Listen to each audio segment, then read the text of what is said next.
कर्म क्षेत्र के चैनल में आप सभी का स्वागत है। यदि आप चैनल पर नए हो तो प्लीज़ आपसे करबद्ध प्रार्थना है कि चैनल को सब्सक्राइब करें, लाइक करें, शेयर करें। जी हाँ, दुनिया में कई लोग ज़िंदगी भर मेहनत करते हैं लेकिन धन का सुख फिर भी उन्हें नहीं मिलता। आपके आसपास कई ऐसे लोग दिख जाएंगे जिन्होंने मेहनत तो बहुत की लेकिन उसके मुकाबले उन्हें फल कम मिलता है।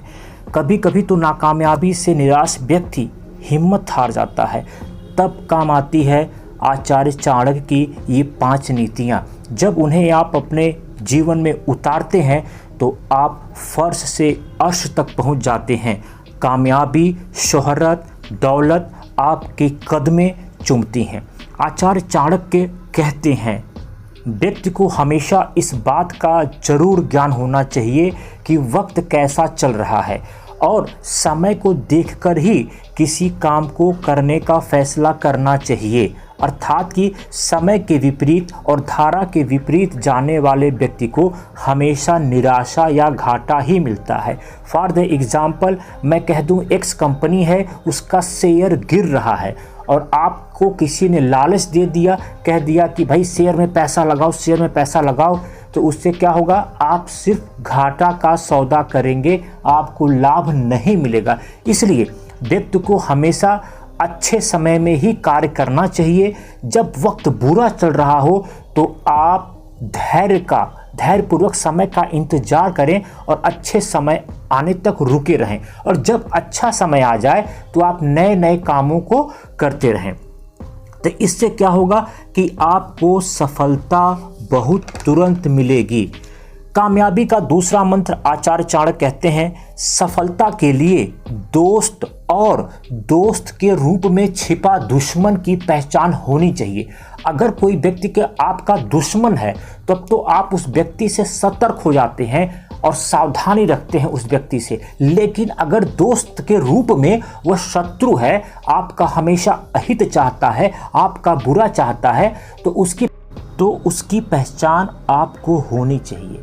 यदि आप उसकी पहचान करने में असक्षम हो जाते हैं तो आपको घाटा ही मिलेगा। कहा जाता है कि मित्र ही आपको आगे बढ़ा सकता है और मित्र के अंदर जो शत्रु छिपा है, अगर उस टाइप का आपका मित्र है तो सिर्फ धोखा ही धोखा आपको देगा।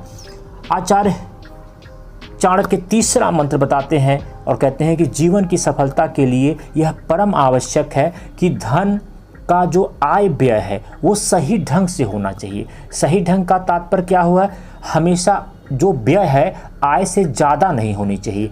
मान लीजिए कि आपके पास 100 रुपये है और आपका खर्च 150 रुपये है, तो आप कभी आगे में नहीं बढ़ सकते, आप हमेशा घाटे में रहेंगे, कर्जे में रहेंगे, कोई नया बिजनेस नहीं खड़ा कर सकते क्योंकि ऑलरेडी आप कर्जे में हैं। इसलिए आय व्यय का संतुलन बहुत अच्छे ढंग से करना चाहिए।